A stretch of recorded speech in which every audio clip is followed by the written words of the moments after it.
Boa tarde. O Sensação está começando agora. Você está em dia com a saúde dos seus olhos? Hoje nós vamos saber como prevenir e tratar 2 problemas de visão que até assustam, mas que infelizmente já podem ser tratados e com rapidez. A catarata e uma doença que tem um nome um pouco complicado, mas que já afeta mais de 1 milhão de brasileiros, a degeneração da mácula. Esses são os nossos assuntos com o oftalmologista Edgezir Barbosa Gomes, que já adianta alguns cuidados com os olhos, muita proteção solar e boa alimentação. Vou querer saber disso, que alimentação e olhos, eu nunca tinha pensado nesse assunto. Temos a presença da atriz Carolina Ferraz, que está em cartaz no Rio com a peça Selvagem como o Vento. O espetáculo é um monólogo com direção da Denise Stokos sobre a capacidade que nós todos temos de superar grandes perdas. Vamos conversar também com a cantora Olivia Raime. Olivia a mil, né, lançando o CD Mar de Algodão, uma releitura com arranjos impecáveis para os clássicos de Dorival Caymmi, os clássicos inspirados no mar. Em anos de Copa do Mundo, nada melhor do que saber a opinião de um mestre das letras sobre o nosso esporte mais popular. Esse é o tema do livro Quando é Dia de Futebol, uma coletânea de crônicas e poemas de Carlos Drummond de Andrade, reunidas pelo neto do poeta, o cenógrafo e escultor Pedro Drummond. E ainda falando sobre esporte, também sobre vitórias, vamos conversar com alguns campeões que, mesmo em ano de futebol, estão fazendo bonito em outros esportes. Por exemplo, a jogadora da Seleção Brasileira de Vôlei, Karen Rodrigues, que vai falar sobre as próximas competições da seleção. E os saltadores, César Castro e Juliana Veloso.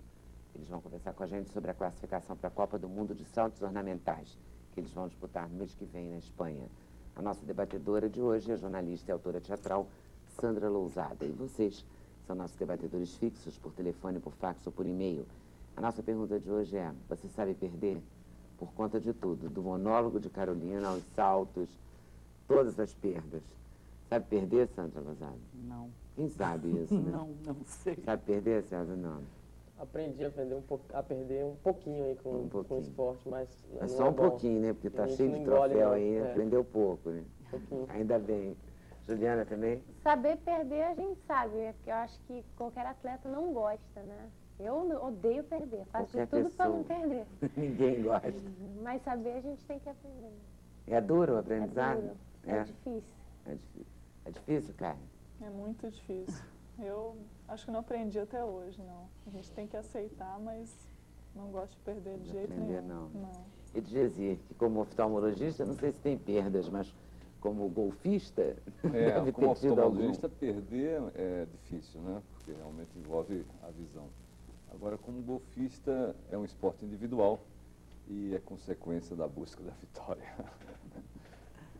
Pedro, sabe perder? Bom, perder é um aprendizado, né? E eu acho que mais do que aprender a perder, a gente tem que aprender a aceitar a derrota, né?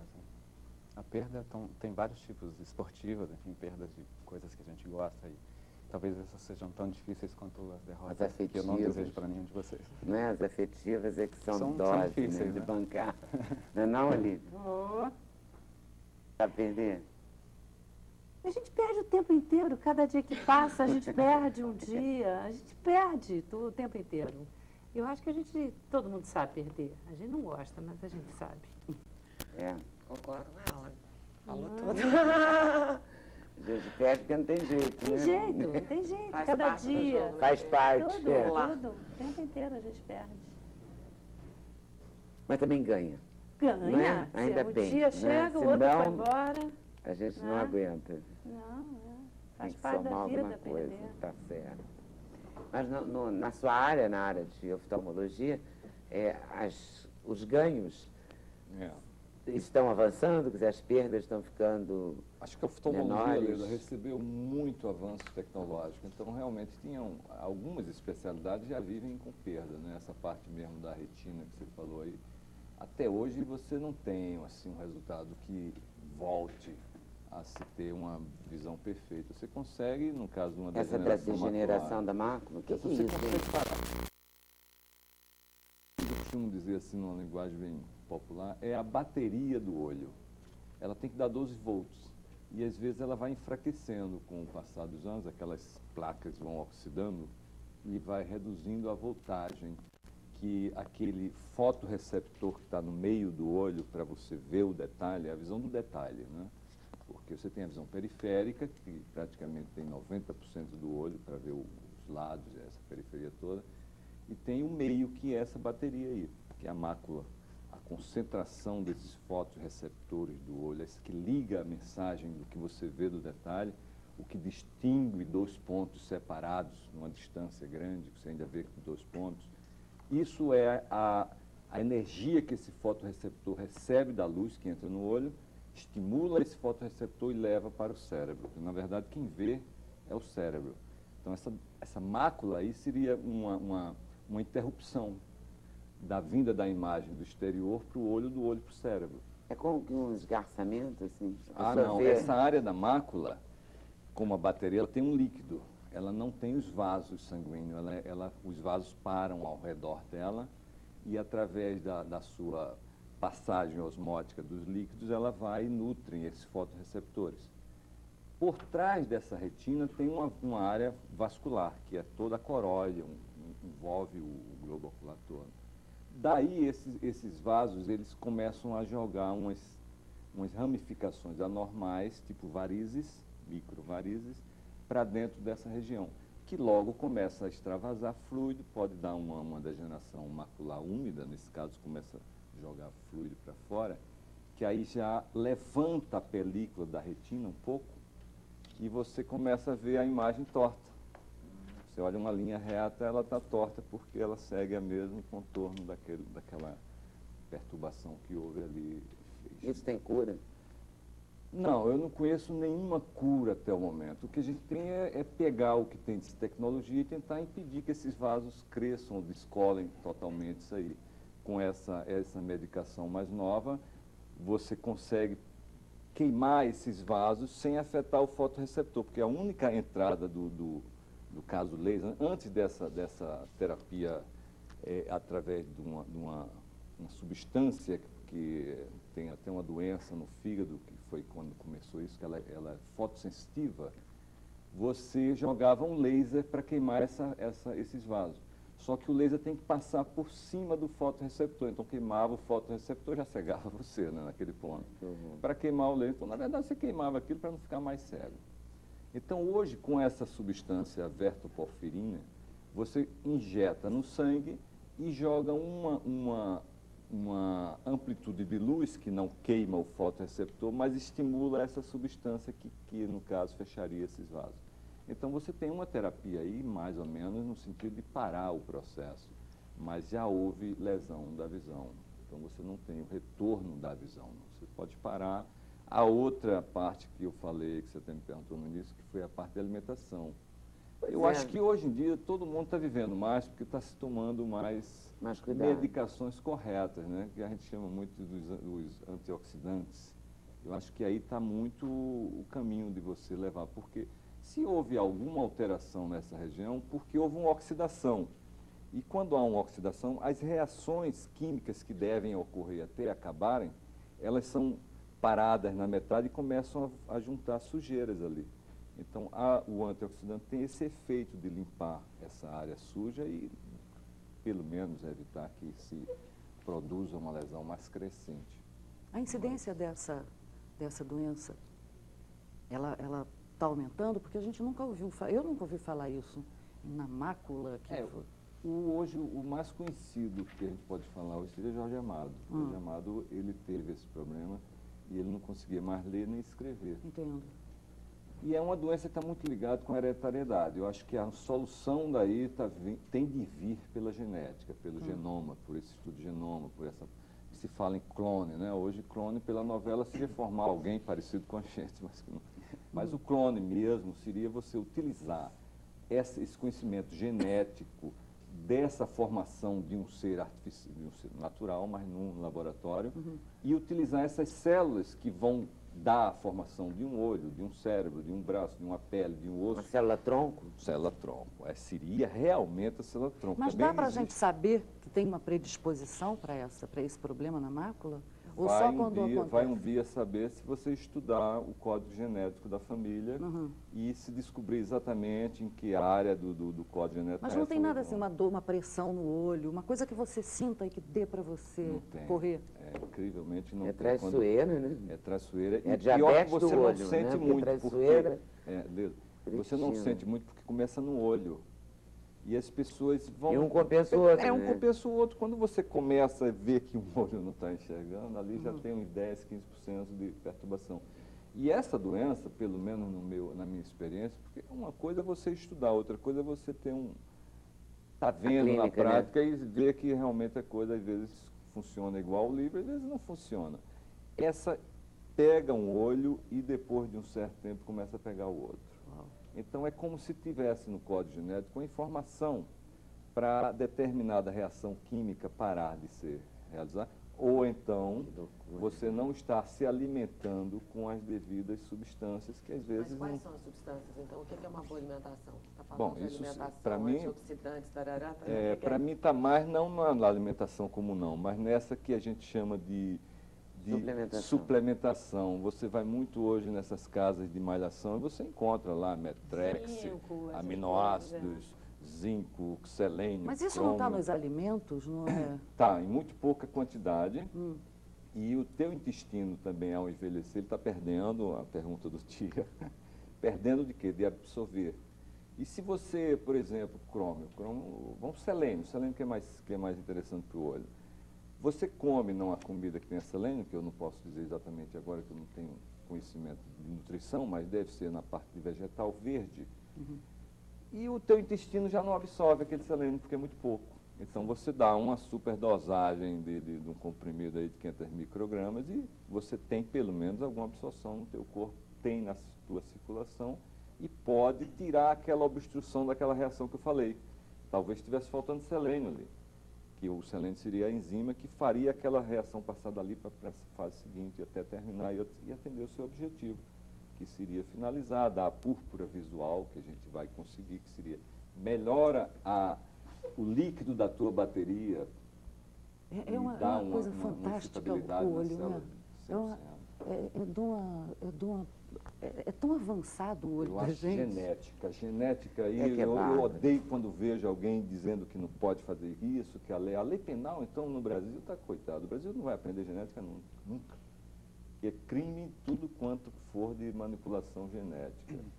Já agora tem o italiano aí que está brigando com a igreja, brigando com Antinói. Mas eu acho que ele está certo, gente. Se você não fizer aquilo, você está mentindo, não está? Não estamos entrando nesse mérito. Eu estou entrando no mérito dele fazer a pesquisa. Mas você acha que é o Brasil ou é o mundo? Acho que ainda é muito novo para o mundo inteiro, não é isso? Não, eu acho que a mente que faz lei no Brasil que não tem a capacidade de acompanhar a lente intelectual. Falei lente agora. A mente intelectual brasileira. Eu acho que o Brasil tem muita capacidade intelectual. O que está faltando é juntar um pouco o útil com o agradável. Falta informação, né?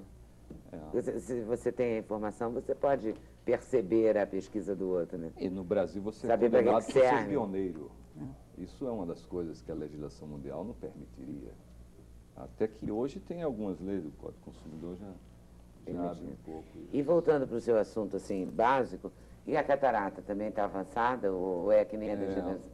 Melhorou muito, tá? Eu não vejo muita progressão nela de uns 6 anos para cá, que a gente não recebe muito, mas também eu acho que não precisa, a não ser que seja alguma coisa para não evitar operar. Evitar de ter, né? De ter, no caso, quando começar a ter, você reverter o processo, que eu acho impossível porque é um processo de envelhecimento do cristalino. O cristalino seria a lente do olho, né, que deixaria a luz passar e focar. Quando você é jovem, ele ainda tem um sistema lá de autofocus. Quando a gente envelhece, esse sistema afrouxa e não tem mais a mesma... Mas todo mundo tem catarata? Todo mundo que envelhecer? Todo mundo que viver para isso terá catarata. Viver terá. E tem uma história interessante que você ouve muito a turma antiga dizer: minha avó morreu fazendo crochê, né? Ela estava com uma tremenda catarata. A catarata... Como assim? Porque a catarata mais comum é há uma desidratação do núcleo e você vai ficando míope. Ele começa a filtrar a luz branca, você perde muitas cores azuis do ambiente, mas você continua enxergando de perto. Então a vovó estava lá fazendo o crochê dela. Porque agora ela anula. pra longe e não via nada. Porque anula a vista cansada, é isso? A miopia anula a vista cansada e aí ela... A miopia é a visão de perto. Aham. A vista cansada seria você não ter a visão de perto, mas você tem miopia, tem ela. Mas né? então quem tem miopia vai ter a catarata mais cedo? Tem alguma relação assim? Vai ter catarata A mais cedo? alta miopia. Ou não vai ter catarata? Tem alguma relação? Eu, por exemplo, Eu, tenho por exemplo. 6,5 e 6,75. É, mas isso não é considerado alto, não. Não. Nossa, eu já não Então, vi. Seria ótimo Ah, para já me você conheço. Eu tenho operar, 5,75 fazer uma já cirurgia com com laser para você é fantástico, né?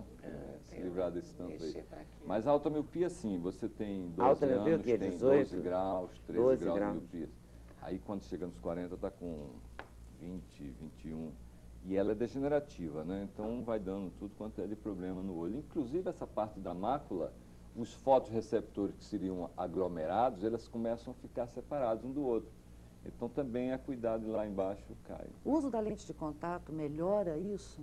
Não, a lente de contato é um método corretor, não tem nem melhora nem piora. Pelo fato de Você não ficar vai ter lá todo catarata tempo. porque usou lente? Não. Nada disso. A catarata pode vir de medicações, né? Pessoal que mexe muito, tem muito problema de junta, esses artrites que tomam corticoide. Corticoide acelera uma catarata. A diabetes também acelera uma catarata. Estou apavorada com essa história de que todo Problema mundo ao da envelhecer tem paratireoide. catarata. Estou Mas apavorada. é ótimo hoje, a gente É opera ótimo. bem. Tá isso bom, aí. tá legal. Pô, eu prefiro Então, envelhecer com catarata Hoje, do que não olha, envelhecer. hoje- Também, mas é É apavorante. verdade, é verdade. Se eu E tiver tem que mais. escolher, já escolhi. Tem mais. Valer Hoje, escolher. desde de 89, Catarata eu- opera rapidinho, não opera? essa técnica lateral mundialmente Mamãe hoje parou. conhecida é minha. Essa técnica, inclusive, é uma técnica que facilita muito a cirurgia porque usa a lateralidade do olho, né? Dessa parte do osso aqui para entrar no olho. E a gente usava isso aí já para corrigir a alta hipermetropia, que em 88 não era corrigido. Então você tirava, fazia uma cirurgia de catarata. Tirava o cristalino mesmo, transparente, introduzia uma lente multifocal e você ficava agora sem nunca mais ter catarata, porque já tinha operado, ficava vendo de perto e longe, forever, para sempre. Quer dizer, é uma coisa fantástica, né? Isso é feito em hospitais públicos? Porque já que todo mundo tem catarata, o acesso também devia ser geral. Feito em todo hospital público, existem mutirões de catarata, porque uma das causas, não é uma cegueira definitiva, mas se você não tem dinheiro nem tem condições, você morre cego, né?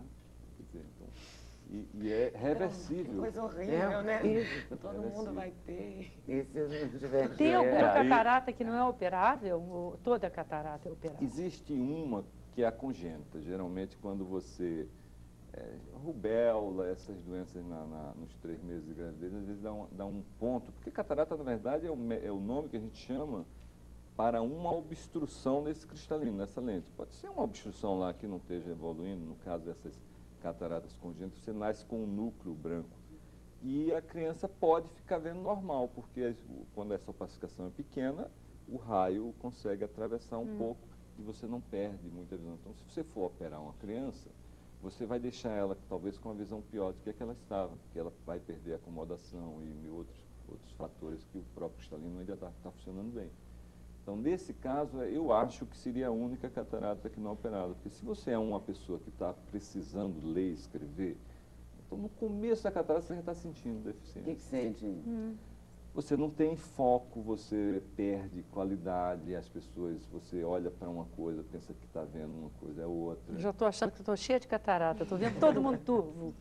De É, nervoso. não é catarata. Pode, Não, se for não, a gente se começa não a sair achar, com o né? uso de óculos, é catarata, A sem gente já dúvida. começa a acha achar tudo, que né? está... Né? Mas é fácil operar catarata? Melhorou? Super simplificou? simples, super simples. Usando os métodos mesmo que já se Ficou mais usa há barato quase 8 também? anos. Muito mais barato. As lentes que você Porque eram troca caras antigamente. eram muito caras e não tinham tanta qualidade. Essa da multifocalidade é fantástica, né? Ela foi introduzida em 89 pela 3M americana e hoje já passou pela mão de várias tecnologias. A francesa era muito boa e agora voltou para a mão americana, que está com a lente dobrável. Você faz ainda por um buraquinho muito pequeno, termina e enfia ela lá dentro. E você fica vendo Ela é igual perto e longe. lente É essa que a gente contato. chama de gelatinosa, É assim? uma lente de contato, dobrável. sim, só que ela tem 2 alças para se segurar no meio desse bag aí. muito interessante. E a pessoa não sente depois da cirurgia que está com uma lente ali dentro, enfim, ela Também acaba essa parte de sentir foi outra evolução. Antigamente você fazia uma injeção no olho, o pessoal tinha até medo de operar por causa da injeção. com razão, né? Depois houve uma fase que a gente fazia por trás da pele do olho, enfiava a agulha assim, sem ponta, uma agulha romba, ela deslizava e você jogava lá atrás um ml, 2 ml, que era menos. Essa do olho aqui, você jogava 10 ml, ele era um tanto assim, vidrinho cheio de líquido, o olho ficava grande para fora, você tinha que botar uma pressão no olho durante uns minutos para aquilo correr e ficar bem anestesia. E às vezes o pessoal sentia ainda. E hoje você opera colocando gotas de colírio, você não faz uma furada em ninguém, não corta mais, só faz aquele corte. Mas era horroroso mesmo naquela época, mas era a única tecnologia que você tinha para anestesiar alguém. Para não ir para geral, né? Porque você já estava saindo da geral para local. Já era um anestesia avanço. geral, quem fez com anestesia geral geralmente perdeu algum cliente com um problema da anestesia geral. Quer dizer, a anestesia geral é usada hoje para casos mais sérios, mas para catarata com colírio não quer dizer que melhorou tem a que ser feito beça, com né, de colírio, tomar uma injeção no olho. Com colírio, o cirurgião tem que ser um pouco mais habilidoso para não demorar muito e o cliente tem que estar bem relaxado. Porque você ficar acordado. Não pode estar mexendo muito o olho não, senão vai estressar o cirurgião. É difícil. É verdade. Você faz muitas cirurgias? Você fala assim com ar que faz Eu todo dia faço um monte. catarata, é meu prato, né? Obviamente. Desenvolvi a catarata em 1980 eu operava pelo lado. O mundo todo opera por cima. Há 5 anos é que começaram a achar que realmente... E você teve esse reconhecimento científico, assim, na comunidade? Meio complicado porque eu sou muito polêmico. Eu não gosto de... Eu gosto que as pessoas reconheçam de imediato. Como não reconhecem, não tem problema. Mas eu brigo bastante. Quando o americano começou a falar essas coisas, eu cheguei para ele e disse, olha, de agora em diante, se falar nesse assunto, falar no meu nome. Eu já apresentei esse trabalho em 88 na América, gente, há muitos anos. E eles obedeceram ou não adiantou Ele muito? parou de falar, ele quer a fama dele, ele não quer dar prisão. Mas, obviamente, que eu tenho uns 8 a 10 mil cirurgias realizadas, assim, espalhadas no Brasil todo, a minha assinatura da incisão lateral. E hoje é muito mais interessante você evoluir para essa área, não tem como fugir, tá entendendo? Então, a incisão lateral, ela já é... Qual seria a melhor prevenção? Para catarata fazer um exame meio anual, complicado, porque mas você falou acho que é meio genético, então é hereditário. eu acho que tem um pouco dessa parte hereditária. E agora, eu acho que a boa alimentação, esses complementos alimentares, uma boa ginástica aeróbica, alguma coisa nesse sentido de te dar força mesmo para viver mais, tudo isso funciona também. A gente esquece que o olho faz parte do corpo, né? O que faz bem para o corpo como um todo deve fazer bem para o olho. Agora, que cuidados específicos a gente pode, que carinho a gente pode ter com o olho? Assim, em relação a sol, em relação a leitura, muita leitura faz mal, assim, tem essa coisa de forçar a vista, ler em lugar escuro, isso é verdade? Isso?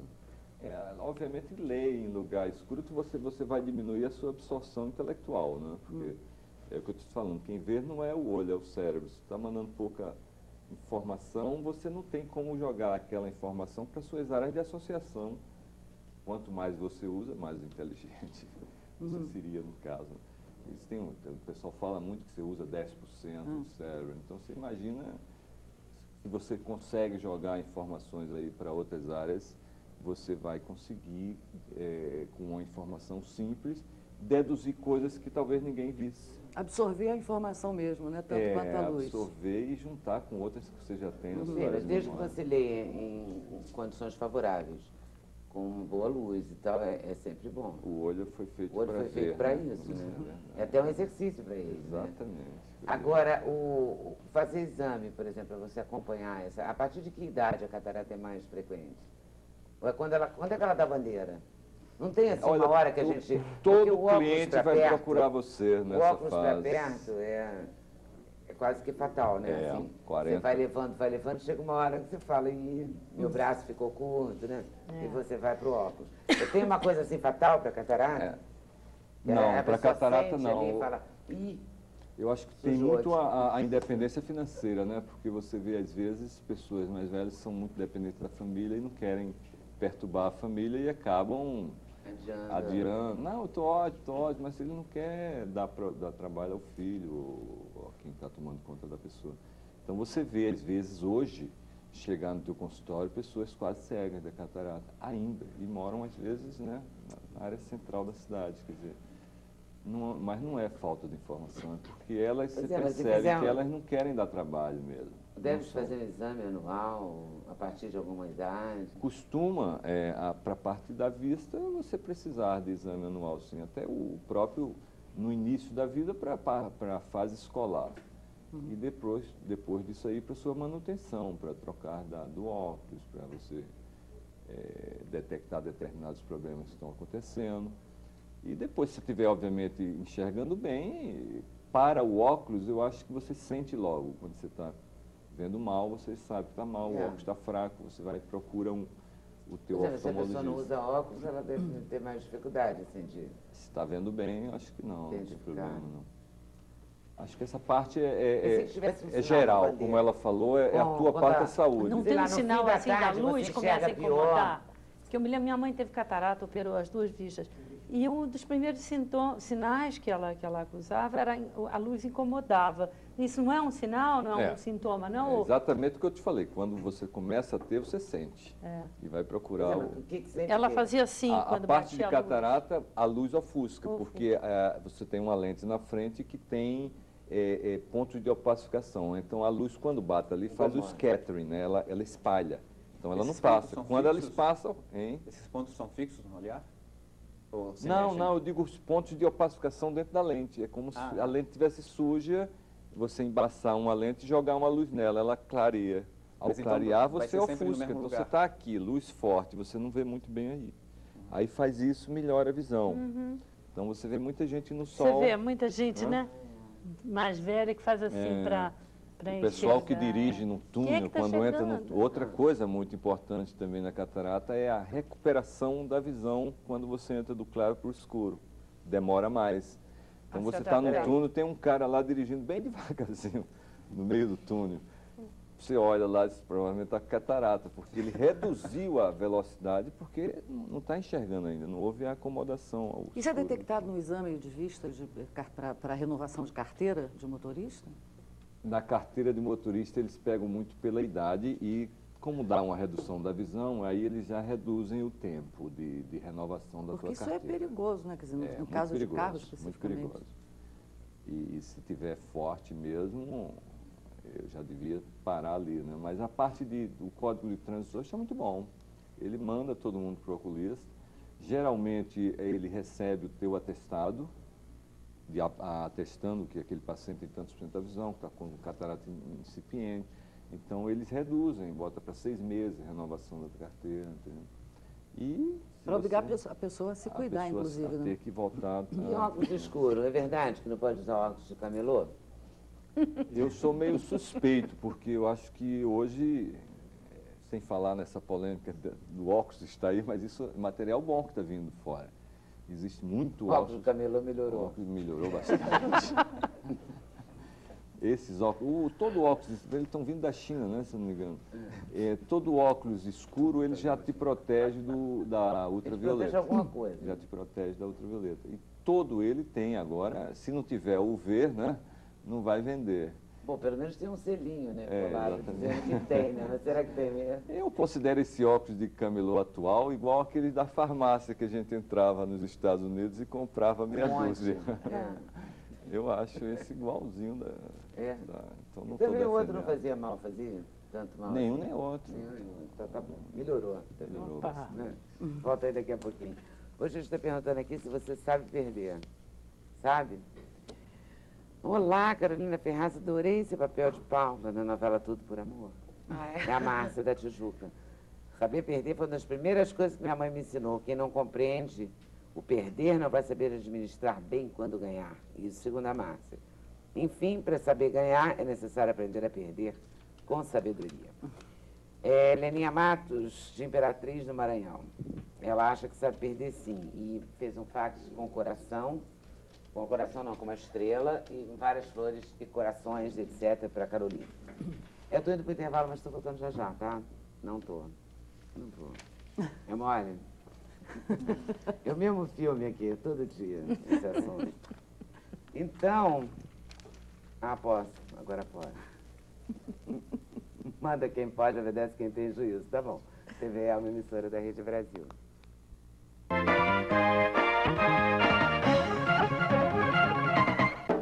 O computador afeta, né, a visão, prejudica e tal. Eu acho que faltou essa pergunta no nosso entrevista. Eu estava até comentando isso. Existe uma polêmica, né, sobre... Tem até telas que vendem protetora, mas desde que você não fique colado no teu vídeo lá 24 horas por dia, não acho que não afeta nada não. Não tem nenhuma... Eu ouvi dizer que por cada hora que a gente passa em frente ao computador, olhando para o monitor, é recomendável olhar 10 minutos para qualquer outro lugar, de preferência até a distância, assim.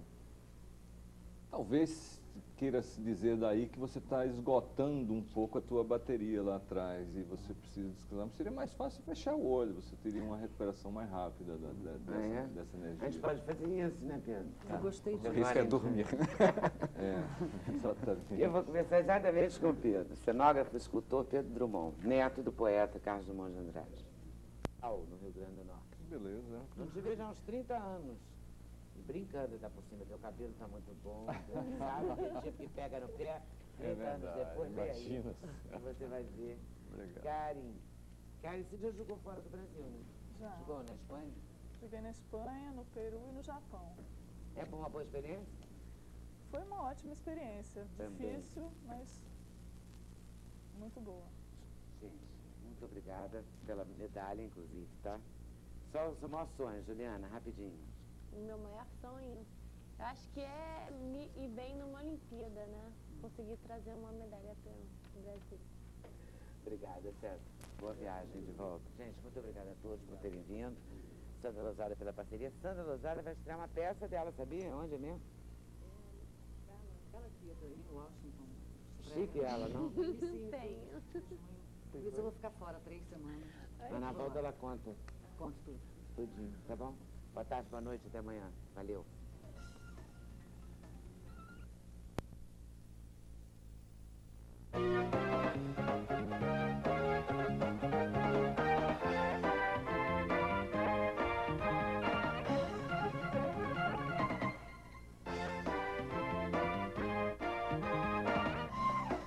Para participar é só ligar para 0, o código da operadora, 21 2283 3000.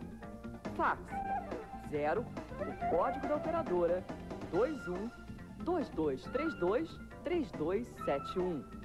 E-mail sem censura @tvebrasil.com.br. Homepage www.tvbrasil.com.br/sem censura.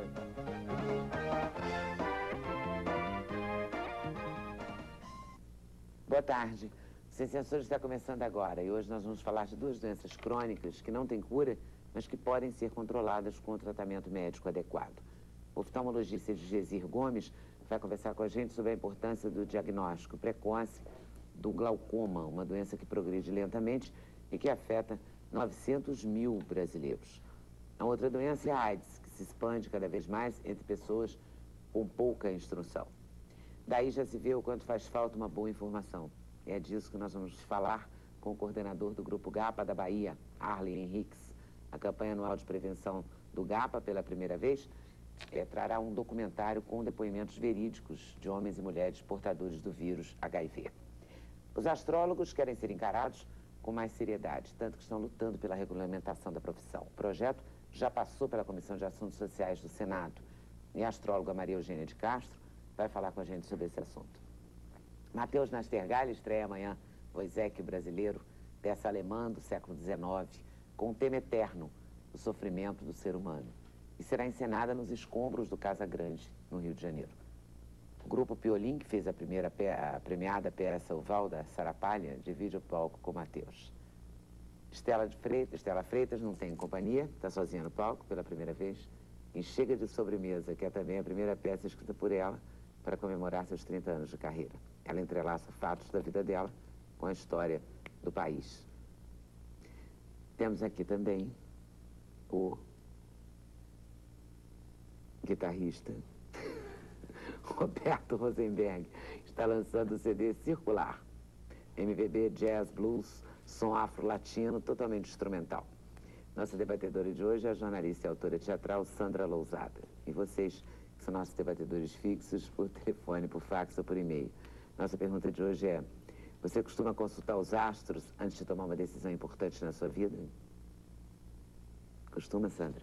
Eu não, eu de vez em quando dou umas recorridas assim, mas não tenho hábito. Eu gostaria até de ter uma consultoria permanente. Acho que os astros, aqui na Terra, a coisa tá tão complicada que eu acho que só os astros. Arlen, costuma? Olha, baiano é bem feito a consultar entidades, né? Os astros aí a gente está representando nos astros. Pode ser o tarô, pode ser os guias, os orixás. Eu sou feito, sim, a consultar, seja astro ou alguma entidade, quando tem alguma coisa assim muito importante na vida, eu tenho que tomar decisão.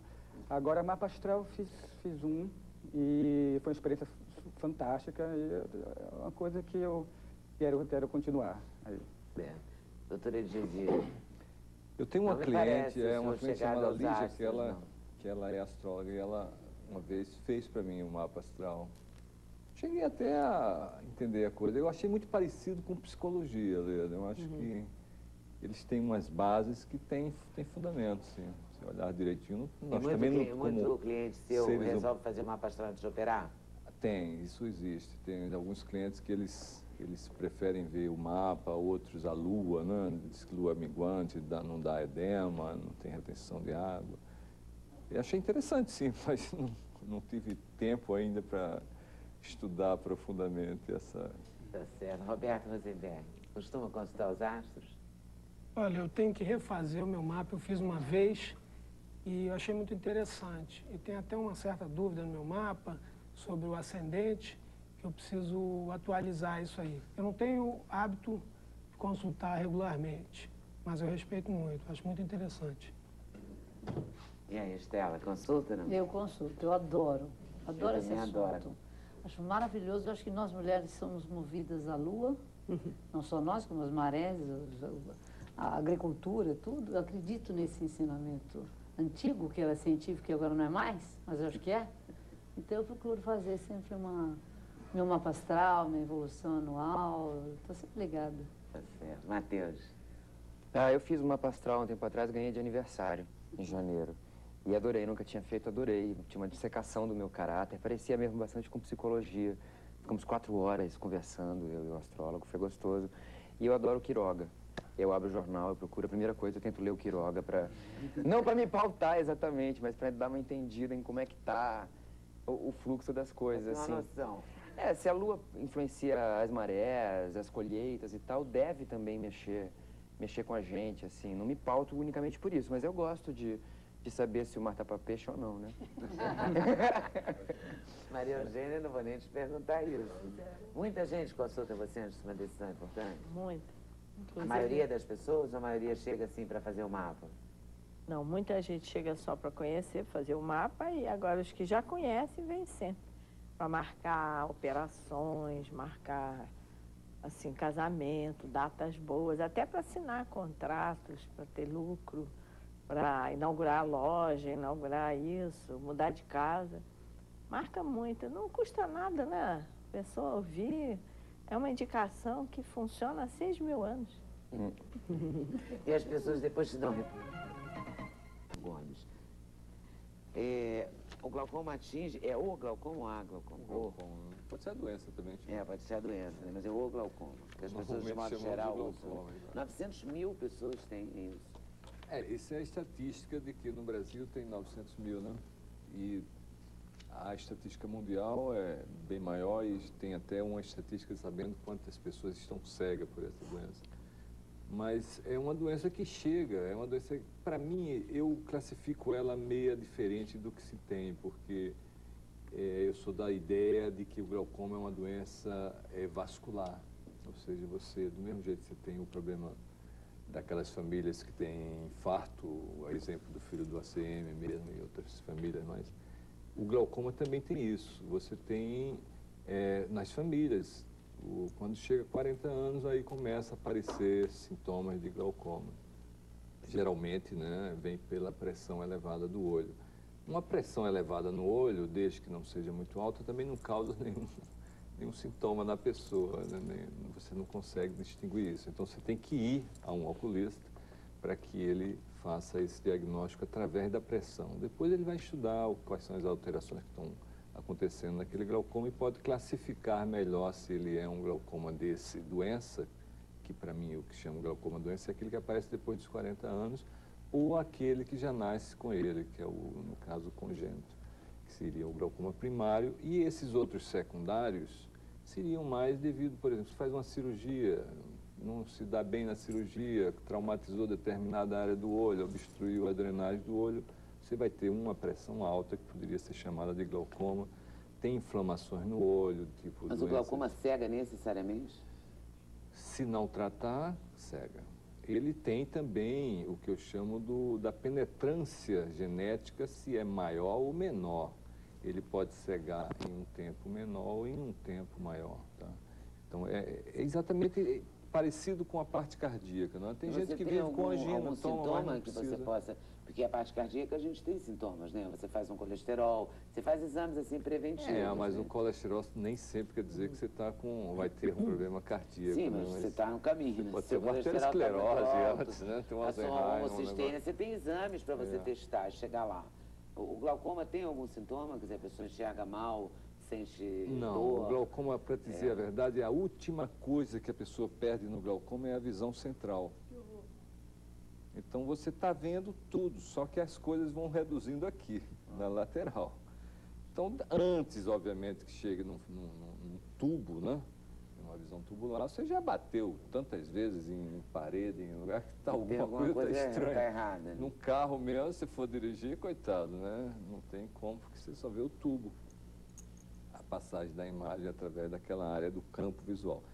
Então, nesse caso daí, você já tem uma perda enorme que é irreversível, né? Você queimou a fibra nervosa, você não tem como restaurar ela. Você pode deter o glaucoma e não sarar dele. Exatamente, deter. Agora, esse deter ainda está dependendo daquele tipo de penetrância. Se às vezes está fazendo tudo que existe de tratamento para um paciente com glaucoma e ele continua apresentando a característica da... Mas você não pode fazer um preventivo? Fazer uma vez por ano um exame?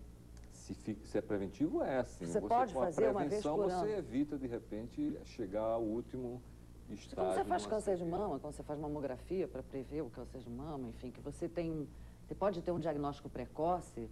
Enfim, não, precoce só se for pela família, né? Você detectar que na família todo mundo tem glaucoma, então você diz, olha, prepara aí dos 40 em diante. O seu já vai chegar. O teu tem chances grandes de vir. Agora, você dizer que você vai ter sem ter nenhuma história familiar é meio complicado isso. Então, seria assim um alerta que uma pessoa, olha... Para quem está com glaucoma, não tem. Não tem? Não tem. Se ele vier a ter, ele já está bem queimado. Ele já tá É meio fatal, né? Muito fatal.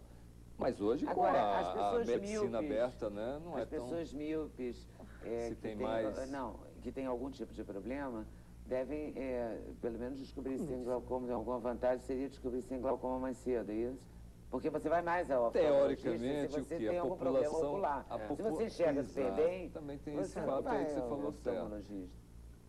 Na população, pouquíssimas pessoas são perfeitas em visão. A maioria tem alguma coisa. Miopia, astigmatismo, hipermetropia, depois de 40 chega a vista cansada. E se mais utiliza, né? Se mais estuda, se mais precisa. Você vê aqui na mesa, você tem... Todo mundo aqui está precisando de ler, de estudar, de ver. Então, esse tipo de coisa leva você a um oculista mesmo, um oftalmologista. Você gasta mais. Nesse ponto, você diagnostica se tiver com a doença. E lá você faz uma anamnese. Mas aí tem uma maneira de deter, de parar com ela? Eu não acredito em deter mesmo, não, tá? Porque eu vejo casos totalmente bem tratados e, às vezes, chegando ao final da doença. Mas também não são todos. Qual é a incidência dessa doença? Eu estou ficando apavorada. Qual é a incidência dessa doença? Olha, é mais ou menos 1 em 200. Em 200 pessoas, 1 pode ter a doença. Só que isso é estatística, né? Arbitrária. E o que se sabe do glaucoma? Que é quando a pressão do olho aumenta, fatalmente é glaucoma? Não, aí é que está o problema. Hoje a coisa está mudando muito, porque até então, até há 5 anos talvez para cá, ou 2, é que se descobria esse remédio que baixava a pressão do olho, ninguém sabia por quê. Nem explicar exatamente, a não ser um Diamox, são remédios mais antigos, ou mesmo laxantes que desidata você, retira a água do olho também, porque o que é a pressão no olho? É uma retenção de água dentro do olho, é uma bola. Não chega a estourar, porque... Chorar nos vazios? Ah, não. Esse chorar é por fora, a água vem de fora. É outra comunicação, né? Mas o olho tem uma região dele que forma líquidos, para poder haver a troca de alimento dentro do olho, porque tudo ali é sem veia, sem artéria. Tá? Então a coisa se troca através de líquidos, né? Então, aí, quando existe o caso de uma retenção de líquido por falta de escoamento, você pode ter isso geneticamente. Por exemplo, a criança nasce com um problema de malformação naquela região, um glaucoma congênito. Como o olho dele é elástico ainda da criança, começa a crescer, por isso que chama olho de bois, o bullseye. A criança fica com aquele olho maior, né? Já no adulto, essa parte branca nossa já é bem forte, já aguenta uma pressão de 50 a 60, que isso já seria um glaucoma agudo. Existe muito, no caso da catarata, pacientes que têm pouco espaço dentro do olho e quando começam a ter catarata, o cristalino começa a absorver água e entope esse dreno. E em 3, 4 horas sua pressão vai a 60. Aí, nesse caso, você sente uma dor enorme, que eu chamo dor de dente no olho, porque é o mesmo nervo, o nervo que causa. E dor de dente eu acho que quase todo mundo já teve alguma. É mais fácil de perceber o que é uma dor de dente no olho. Então, uma dor incrível que você chega a suar frio, vomita, fica nesse estado. Então, se você não reduzir aquela pressão naquele período, isso já derruba a sua visão. O que eu tenho visto aí, pelo menos 80% queima na visão. E existem técnicas para reduzir essa visão. Tá? Existem coisas que estão vindo novas aí em reduzir. Porque a oftalmologia evoluiu tanto, né?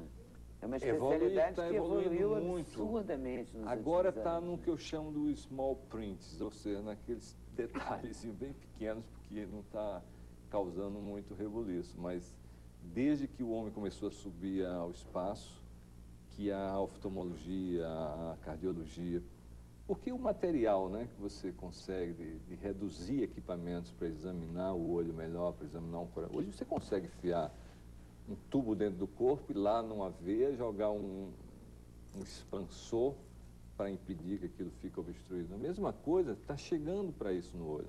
Eu acho que o glaucoma você vai conseguir melhorar, talvez até curar, quando tiver equipamento que chegue nesse nível. Porque você tem que passar por uma artéria, que chama aqui uma carótida. Essa carótida dá um ramo, que é a oftálmica. Dessa oftálmica tem vários ramos que vão nutrir o olho. Então você imagina, e já são artérias talvez da espessura de um alfinete. E qual era já fica difícil passar alguma coisa. 10 anos, 5 anos? Não, desse tipo de... eu não posso nem dizer, mas do jeito que a parte de computação está evoluindo muito rápido, eu acho que vai chegar assim. Eu já ouvi até alguém falar de que já tem projeto dessa microcâmara aí, tá? Eu não posso dizer exatamente porque eu não vi ainda, mas já ouvi. Agora, a medicação hoje, com essa ideia de que glaucoma é um infarto, está mudando muito e está mudando para melhor. E já tem medicações novas no mercado que provocam até tipo uma inflamação, porque quando você bate no seu corpo, o que é que acontece? Fica vermelho, né? Dilata. E você está com tudo sem sangue dentro. Então, tem medicações que estão fazendo esse efeito no olho, dilatando os vasos. Então, o fluxo do sangue passando pelo olho começa a aumentar e tem reduzido a pressão. E isso já é usado em clínica? Já. Agora já tem 3 ou 4 fabricantes aí com esse tipo de melhor a situação, então, do glaucoma hoje do que há 5 anos atrás? 5 anos atrás para cá, talvez não tenha havido grandes evoluções, não. 10 tá? anos. Porque eu mesmo tenho uma técnica de cirurgia de glaucoma, porque eu fui um dos primeiros a pensar nessa fase de infarto. Então, eu desenvolvi uma técnica que eu chamo de escleroplastia, que era uma ponte de safena para o olho. Ou seja, ver se trazia sangue de fora do olho para a região de dentro do olho que esteja infartada, por exemplo. Mas não achei que a coisa está nesse bom nível, não, porque funciona igual às outras. Então, eu acho, apenas é mais uma. A única vantagem é que você não abre o olho. Tem algumas vantagens que está pegando essa técnica no mundo também, está começando a aparecer variantes dela. Mas isso começou na Rússia. Reconhecida a origem da descoberta da técnica? Você leva esse crédito? É mais uma vez, essa questão de crédito é mais político, né? Porque na época que eu desenvolvi aqui, tinha um cara desenvolvendo na Rússia e eu peguei num congresso um cara em San Diego falando de uma variante dessa técnica do russo. Aí eu fui para ele e falei, olha, eu estou com esse também, então nós desenvolvemos na mesma época. Aí para frente começou, eu publiquei isso, está publicado na revista Oculações News em 97, se não me engano. E tem alguma consequência da pessoa que tem glaucoma? Enquanto ela está mantendo algum nível de visão, ela tem algumas coisas proibidas? Porque ela não deve tomar líquido em exagero de uma vez. Ela pode beber golinho aqui, golinho lá. Ela não pode ficar em ambiente escuro muito tempo, porque a pupila pode dilatar. Normalmente, quando você está num ambiente escuro, a sua pupila dilata e obstrui os ângulos na lateral, porque todo ao redor desse preto nosso tem um drenozinho. Essa técnica, ela parece aqueles tijolos furados, não é? Ou combogós, que chama, né? Que se bota no... Então, você encontra essa trama que dali sai para os vasos. Então, o líquido é criado dentro do olho, circula tudo e sai por ali.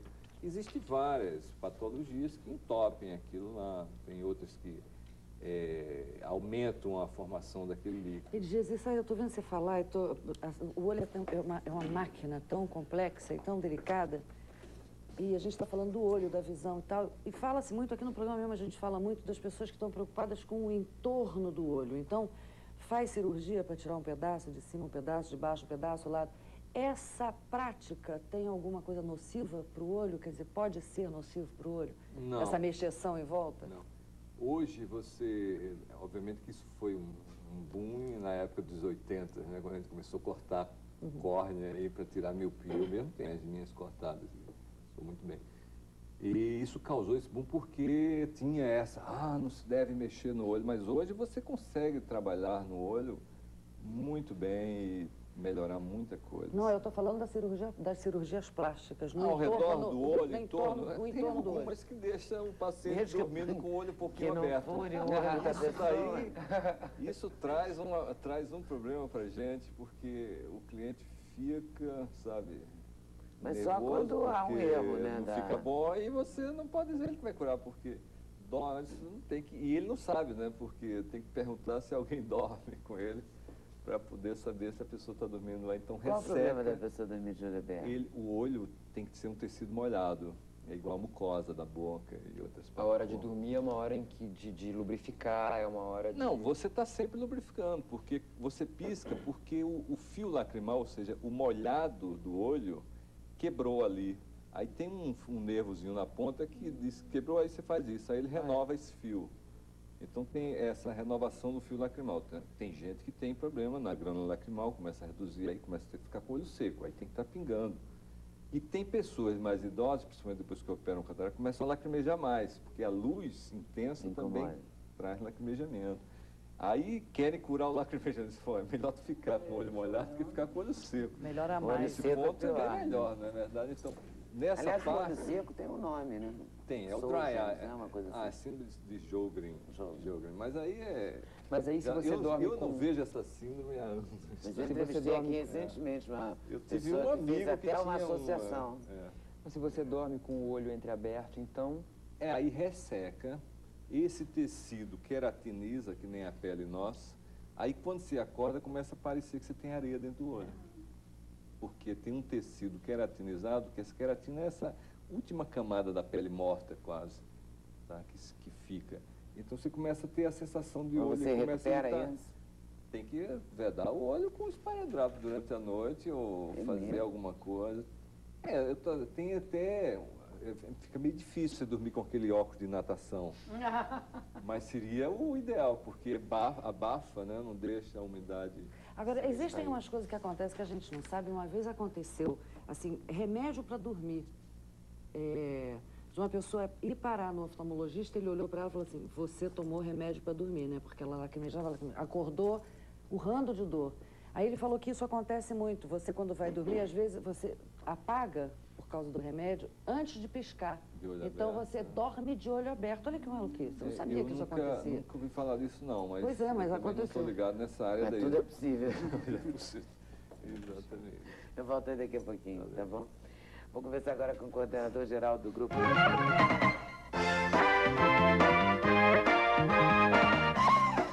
Para participar é só ligar para 0, o código da operadora, 21 2283 3000. Fax 0, o código da operadora, 21 2232 3271. E-mail sem censura @tvebrasil.com.br. Homepage www.tvebrasil.com.br/sem censura. Você costuma contar os astros antes de tomar uma decisão importante na sua vida? Foi a nossa pergunta de hoje. E o resultado da pesquisa é não 78%, sim 22%. Arley do Nascimento, Arley Henriques do Nascimento. Por que os órgãos internacionais de saúde, paralelamente com as campanhas de prevenção à AIDS, não fazem uma investigação dos responsáveis pela criação do vírus? Meu Deus. Desculpa. Perdas, pessoas que dizem que não pegam vírus, enfim, muita desinformação, muito trabalho aí ainda muito a fazer. Pelo que eu li aí, passei os olhos nos bilhetes. A gente vê... Há muito o que fazer por aí. Com certeza. E qual é o próximo passo do GAPA? Cotidianamente, né, assim, diariamente, está na rua, está onde o povo está, nas comunidades, nas escolas, criar o hábito de se falar sobre AIDS, né? Criar para levar informação. Então, um grande passo hoje nosso é a nossa missão, é continuar levando informação, especialmente para quem não tem acesso a ela, e dar oportunidade ao soro positivo nessa sociedade. Certo, obrigada, tá? E parabéns. Já existe uma técnica para recuperação de visão de pessoas que têm hipermetropia, doutora Edgesia? Sim, a cirurgia da hipermetropia hoje já tem a mesma rotina da miopia para o laser, né? É muito simples mesmo. Bom, ela não é tão simples quanto era no bisturi, mas é mais segura, inclusive. Mas a cirurgia de miopia, de hipermetropia, astigmatismo também pode fazer, não? Pode. O laser hoje... A vista cansada é a única cirurgia que já existe, mas que ainda não presta, no bom sentido. Tem uma definitiva também, que introduzi em 89, que é... Aí você troca o sistema todo dentro do olho.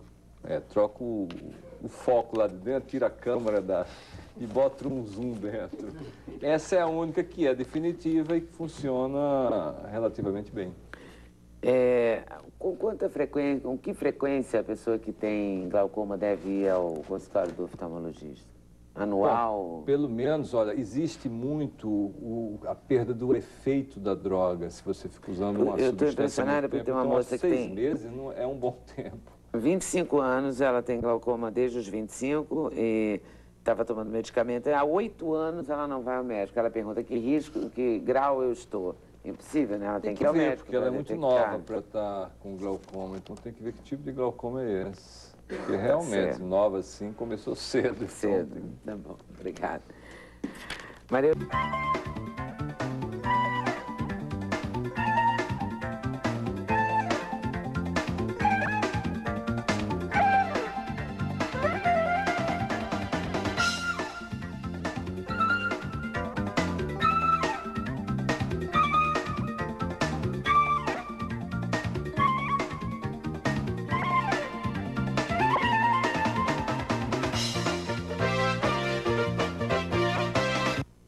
sem censura. Apoio Cultural Petrobras.